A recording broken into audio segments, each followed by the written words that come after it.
Find nth term of 1, 1/2, 1/3, 1/4। यानी श्रेणी हमें एक दी हुई है, 1/2, 1/3, 1/4 का nवां पद ज्ञात करना है। तो कर सकते हैं हम इजली। क्या करेंगे, हमें nवां पद पता है, यानी nth टर्म हमें पता है क्या होता है, Tn equal to a plus n minus 1 into d. ठीक है, अब यहाँ पे हमारा a क्या है, a बराबर हो गया हमारा 1, पहला पद होता है उसे a कहते हैं। ठीक है, अब हमें d निकालना है, d बराबर क्या हो जाएगा हमारा, second term minus first term, यानी t2 माइनस t1।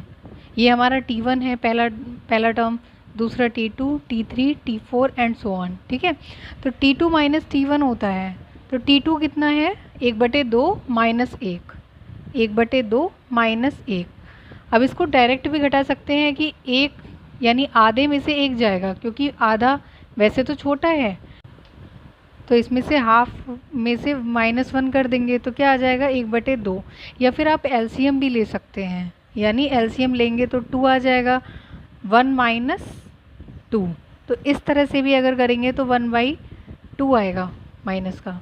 ठीक है, तो इस तरह से ध्यान रखना है, कभी भी ये मत कीजिएगा कि अरे 1 में से 1/2 जाएगा तो 1/2 डायरेक्ट लिखना, नहीं, डी पूरा निकालिए क्योंकि ये माइनस में आ रहा है, क्योंकि माइनस साइन बड़ा है। ठीक है, तो d इक्वल टू ये आ गया, तो हम निकाल सकते हैं यहाँ पे a की वैल्यू पुट करेंगे, कितना है 1, प्लस n की वैल्यू क्या है नहीं पता, वही तो निकालनी है, उसी को तो फाइंड करना है, tn।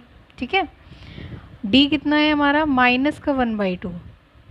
ठीक है, 1 प्लस, ठीक है, अब वैसे प्लस और माइनस इसको इधर आगे ले आते हैं, n माइनस 1। ठीक है, 1 माइनस प्लस माइनस माइनस 1/2 और n माइनस 1 अंदर मल्टीप्लाई कर दीजिए या एलसीएम ले लीजिए सीधे। एलसीएम क्या, लासा क्या आएगा, 2 नीचे। ठीक है, 2 आएगा, इसकी 2 से गुणा कर देंगे।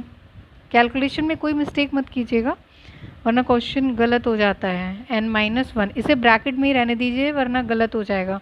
2 माइनस, अब माइनस से अंदर मल्टीप्लाई करेंगे तो ब्रैकेट के अंदर जब करते हैं तो माइनस की दोनों से होगी, तो माइनस की वजह से जो चिन्ह होंगे यानी जो साइन होगा वो चेंज हो जाएगा।